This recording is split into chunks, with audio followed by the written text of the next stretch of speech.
Hallöchen, ihr lieben Leute. Herzlich willkommen im Hasenbau. Leute, stellt euch vor, ihr seid 25 Jahre voller Träume.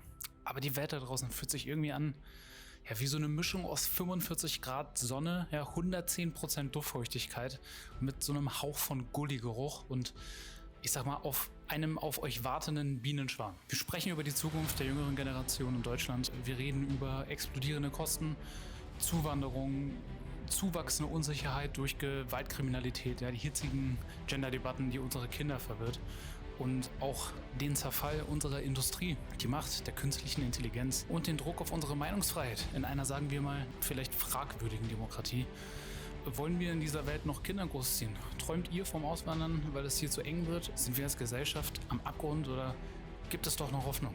Wie war es eigentlich, ja, ich weiß nicht, vor 20 Jahren so bei uns im Land? Ja, ich würde mal sagen, wir legen einfach los, Leute. Let's go. Stellt euch vor, ihr seid 25, habt gerade euren Abschluss in der Tasche und wollt in Berlin, München oder in Hamburg einfach Fuß fassen. Und klingt nach einem Abenteuer, oder? Naja, geht so. Weil, ich sag mal, das ist eher ein Albtraum. Ja, die Mieten, die sind dann einfach richtiger Schlag in die Leber und nicht ins Gesicht. Nee, sondern eher in die Leber, weil tut ein bisschen mehr weh. Und laut Statistischem Bundesamt 2024 zahlt so bundesweit 9,60 € pro Quadratmeter Kaltmiete.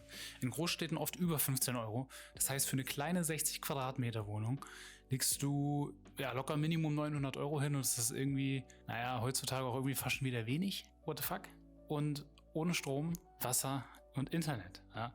Ich sag mal, vor 20 Jahren, 2005, waren es noch 6 Euro pro Quadratmeter. Und ja, ging ja noch irgendwie so. Naja, heute, ich weiß nicht, hast ein Nettoeinkommen von vielleicht so, ja, sagen wir mal 2200 Euro, wenn du Glück hast. Und dann die Inflation. 2023 lag sie bei 5,9%. Lebensmittelpreise stiegen aber teilweise um bis zu 20%, was schon ganz schön krass ist. Und da kostet dann ein Brot plötzlich 4 Euro und du fragst dich halt nur, what the fuck?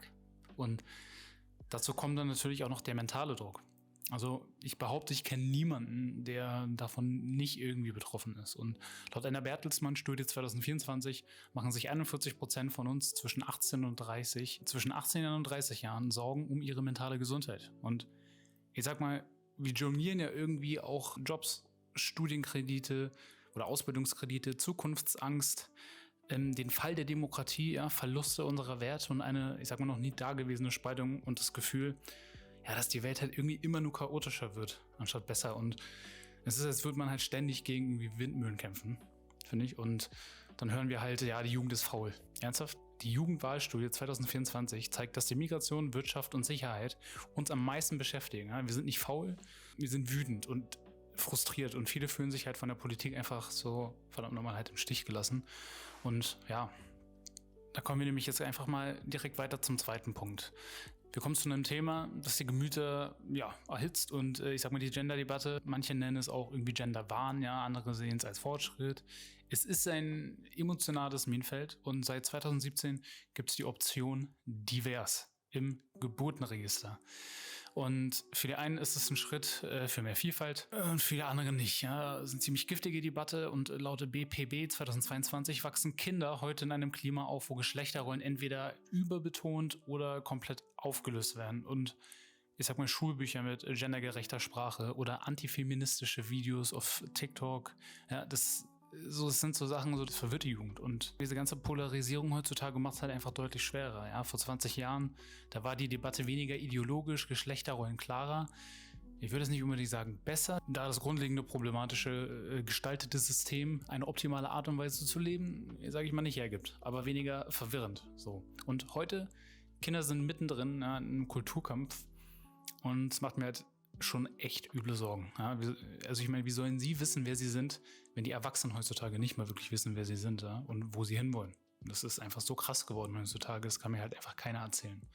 Und ich reiß, wie gesagt, die Themen heute einfach nur mal so an. Es ist echt krass. Und da kommen wir nämlich gleich zum nächsten Thema, und zwar die Migration. Ja, ein Thema, das uns alle aufwühlt. Und laut dem BAMF kamen 2023 rund 350.000 Asylsuchende nach Deutschland.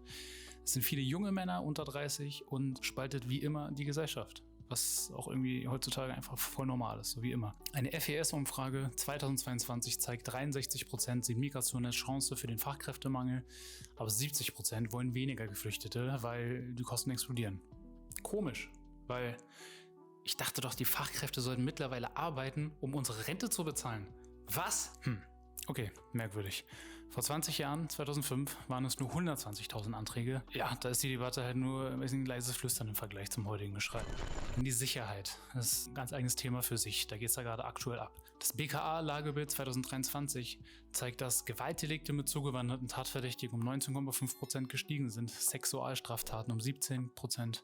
57,2% der tatverdächtigen Migranten sind junge Männer unter 30 und das ist keine Schuldzuweisung an alle Migranten. Denn ich sag mal, auch bei dem Thema, wie immer, es gibt nicht nur Schwarz und Weiß und Sachen wie Armut, ja, fehlende Integration und Altersstrukturen spielen eine essentielle Rolle. Aber ich sag mal, nach Vorfällen wie Solingen zum Beispiel 2024, ja, da bleibt ja nur einfach nur Kloßermeid stecken und laut ARD Deutschland-Trend 2024 sehen 64% die Migration als Problem. Viele von uns fühlen sich unsicherer beim Spazierengehen, in der U-Bahn. Vor 20 Jahren war das alles irgendwie anders. So, da waren die Zahlen niedriger und ich würde einfach mal sagen, insgesamt die Schlagzeilen weniger alarmierend. Ja, heute ist irgendwie alles so, fühlt sich an, ob die Spannung halt so komplett die Gesellschaft zerreißt. Die ganze Zeit Mord, Totschlag, Vergewaltigung und es macht halt einfach nur noch Angst. So. Und vor allem für die, die natürlich noch Kinder großziehen wollen oder ja, schon dabei sind. Und da kommen wir natürlich auch schon zum nächsten Thema und zwar die Meinungsfreiheit. Ja? Leben wir in einer Scheindemokratie? Das Misstrauen wächst und das spüren wir ja extrem. Ja, die Jugendwahlstudie 2024 zeigt, 32% der 16- bis 25-Jährigen glauben, die Regierung arbeite gegen uns und nur 30% vertrauen dem Bundestag. Weißt du, so wenig? Aber egal. Okay, ich dachte, es wären viel mehr, um ehrlich zu sein. Vor 20 Jahren lag die Wahlbeteiligung der 18- bis 24-Jährigen bei 77%. 2017 sank sie unter 70%. Viele von uns fühlen sich politisch einfach nur heimatlos und es ist halt an sich halt ein mega Warnsignal. Und ich sag mal dann die Meinungsfreiheit an sich. Ja, im Grundgesetz steht sie halt groß und stolz, aber die Realität heutzutage, ja. Die neue schwarz-rote Koalition plant ja 2025 Volksverhetzung schärfer zu ahnden und Plattformen zu mehr Datenaustausch zu zwingen für unsere Sicherheit. Ein AfD-naher Journalist bekam wegen eines Tweets zum Beispiel Bewährung. Ja, das sorgt für Zündstoff, ist ja klar. Jetzt müssen wir auf jedes Wort irgendwie achten. Ja. Vor einigen Jahrzehnten war das halt einfach nur, war das Netz noch ein freier Raum. Hassrede war weniger irgendwie sichtbar und heute sind 97% von uns 14- bis 29-Jährigen einfach online unterwegs. Und ich sag mal, das Internet ist einfach nur noch ein Schlachtfeld geworden. Jeder Tweet, jeder Post kann irgendwie gegen dich verwendet werden und dich in die Schusslinie bringen.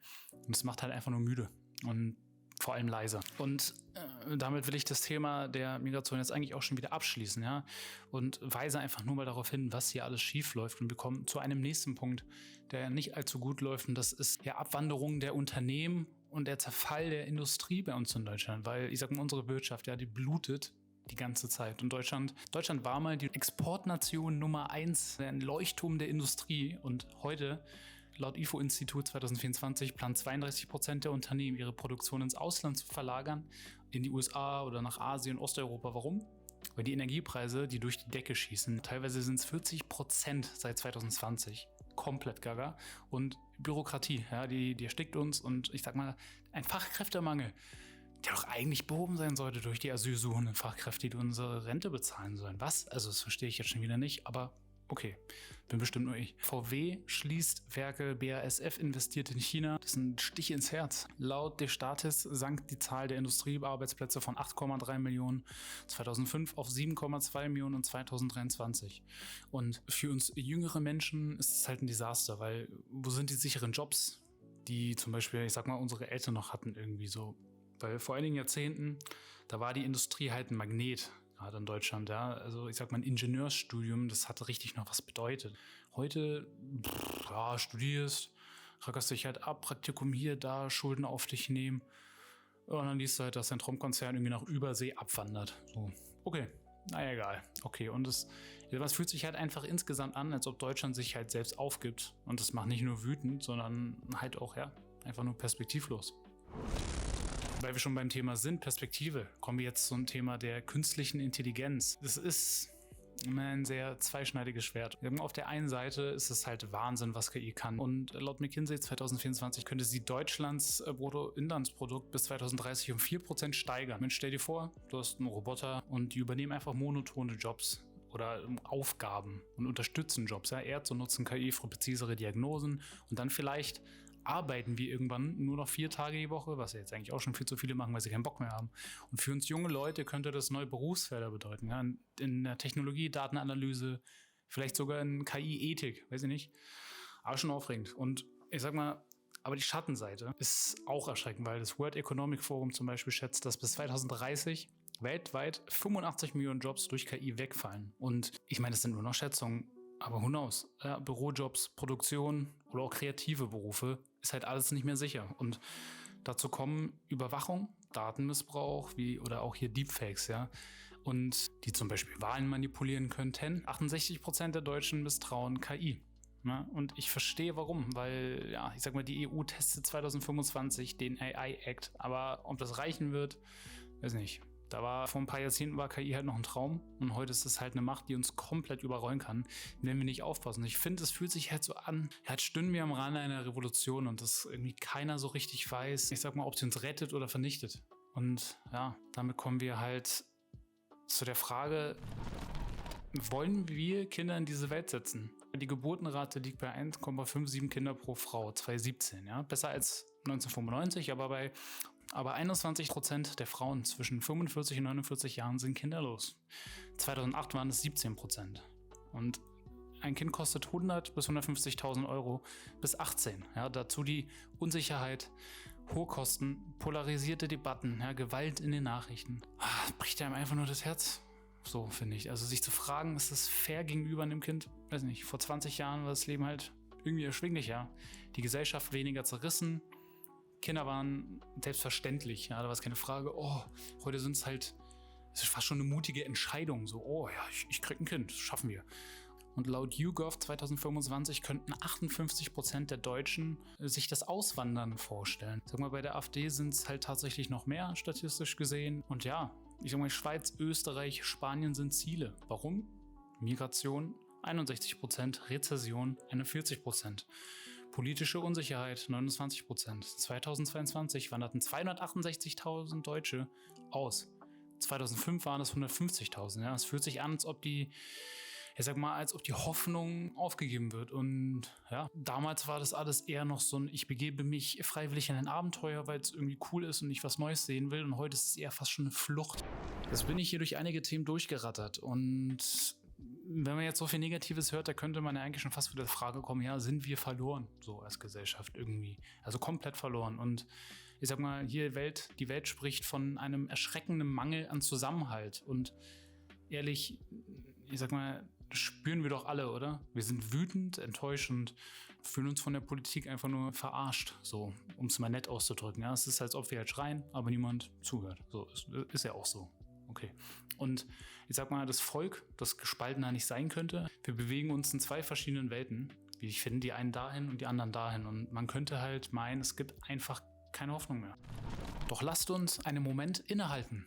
Denn, ja, die Welt ist chaotisch und ja, die Probleme riesig, aber, ich sag mal, Menschen sind mehr als das. Und wir sind liebende Wesen und die nach Harmonie streben, wie ich finde. Und schaut euch um. Also junge Menschen gründen ja zum Beispiel auch ja irgendwie Nachbarschaftsinitiativen, ja, oder entwickeln irgendwelche nachhaltigen Startups. Das ist super, das ist top. Und laut einer Studie der Robert-Bosch-Stiftung 2023 engagieren sich 45% der 18- bis 30-Jährigen ehrenamtlich, ja, und das ist mehr als vor einer Generation. Und wir sind halt nicht nur wütend, sondern wir sind halt eigentlich auch, ja, wir sind kreativ, mitfühlend und wir wollen eine bessere Welt. So. Und jeder von uns trägt ein Stück Hoffnung in sich. Und wir können halt Brücken bauen, was heutzutage wichtiger denn je ist, zwischen Kulturen, zwischen Generationen, zwischen Ideologien und zwischen rechts und links. Ja, diese Zeit der Spaltung, halt dieses links-rechts, das muss halt einfach zum Ende kommen. Das ist halt einfach Sense. Und stell dir vor, wir nutzen KI zum Beispiel auch, um Bildung für alle zugänglich zu machen, ja, oder setzen uns für bezahlbaren Wohnraum ein. Vor 20 Jahren war die Welt simpler, aber wir haben heute die Chance, die Zukunft mitzugestalten und mit Herz und mit Mut und mit Menschlichkeit. Und lass uns das nicht vergessen, das ist unglaublich wichtig. Und deshalb, ja, wenn ihr es bis hierher geschafft habt, schon mal super. Und ich sag mal, liebe Zuschauer, ja, die Zukunft der 18- bis 30-Jährigen ist ein emotionales Schlachtfeld. Explodierende Kosten, Migration, Industriezerfall, Genderdebatten, KI und Druck auf unsere Freiheit. Ja, das alles prägt uns und die Probleme sind komplexer, die Gesellschaft zerrissener, aber wir sind nicht verloren. Und wir müssen laut bleiben, Lösungen fordern, finden und uns gegenseitig stützen. Ja, wollt ihr Kinder? Oder wollt ihr auswandern? Fühlt ihr euch noch deutsch? Ich weiß nicht, schreibt es mir mal gerne in die Kommentare, das würde mich mal wirklich interessieren. Ich bedanke mich auf jeden Fall für eure Aufmerksamkeit, Leute. Super, dass ihr durchgehalten habt. Ich will eure Geschichten hören. Haut's in die Kommentare, lasst ein Abo da und danke fürs Zuschauen. Meine Lieben, bleibt stark, bleibt kritisch und bis bald. Wir sehen uns. Rinjahauen.